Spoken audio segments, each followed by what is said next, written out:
Have you ever seen a crazy controller attachment and wanted to try it, but you never got around to it? Well, that's what I'm going to be doing for you in this video. I have 5 different controller attachments, and I'm going to give you my honest review of every single one of them. So let's get into it.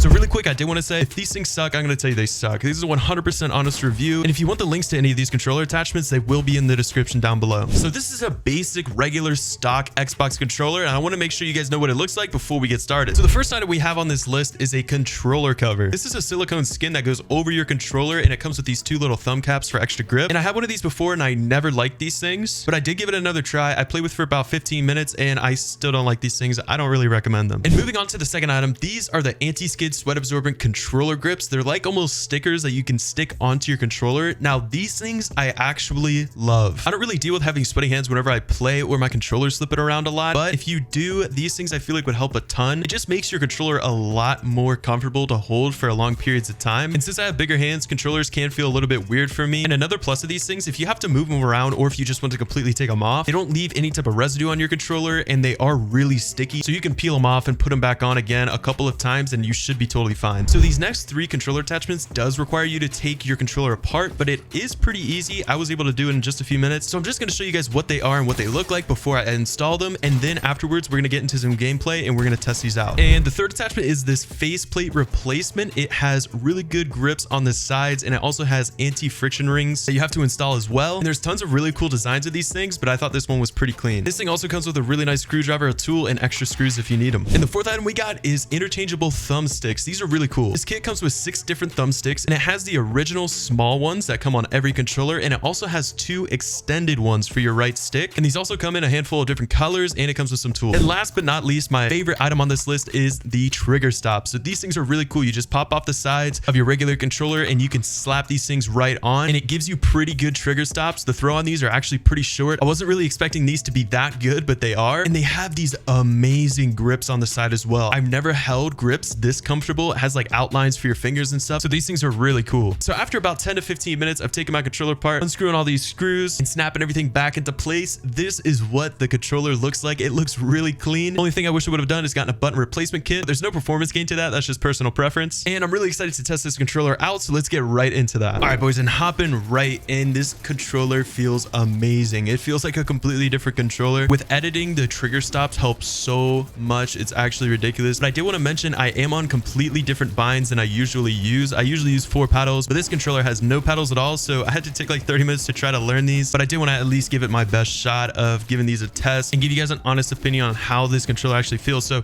the faceplate, the grips on the side actually help way more than I thought. They're better than the grips that are on the Elite. The grips that are on the Elite Series 2, they aren't as grippy and they're kind of smooth almost in a way, but these grips are actually really nice. They feel really, really good in your hands. And especially with those trigger stop attachments on the back, it's the same type of grip. So your controller feels really sturdy and it feels really good in your hand. These thumbsticks are actually super good. I didn't think they would be this good, but as you can tell, my crosshair placement is still pretty good on this controller, even without using a tall stick and a control freak, because I usually use both, but they still feel absolutely amazing. I definitely recommend these things. And all 3 of these attachments together makes this thing feel like a pro controller. It feels super, super nice, super solid. And this is my honest opinion. I wouldn't tell you guys these things are good if they really weren't. Kind of just got to throw that out there. And yo, listen, if you did make it to this point of the video, comment 3 W's just like this in the comment section. I want to see who the real ones are and who actually watches my videos. And if you enjoyed this video, you'll definitely enjoy the one on screen right now. So go ahead and click it, and I'll see you in there. Much love, yo. Peace.